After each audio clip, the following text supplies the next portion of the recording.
প্রতিষ্ঠা করতে এবং ন্যায় বিচারের মধ্যে। তার এমনই একটি ভ্রমণ কাহিনী আল্লাহ রাব্বুল আলামিন সূরা কাহাফে বর্ণনা করেছেন।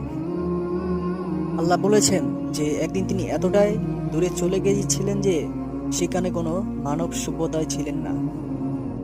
সেখানে দুটি পর্বতের মাঝে তিনি এক জাতিকে দেখলেন, যাদের ভাষাও তিনি বুঝতে পারছিলেন না। কারণ কারণ তারা জাতি থেকে এতটাই দূরে ছিল, তাদের ভাষাও দুর্ভোগ ছিল। সে জাতি জুলকারনাইনকে বোঝাতে চেষ্টা করলো যে ইয়াজুজ ও মাজুজ আমাদের উপর অনেক নির্যাতন বা অত্যাচার করতেছে। তারা আমাদেরকে হত্যা করছে এবং আমাদের উপরে জুলুম করতেছে। আপনাকে যদি আমরা কিছু মূল্য দেই, আপনি কি তাদেরও আমাদের মধ্যে একটি দেয়াল নির্মাণ করে দিতে পারবেন?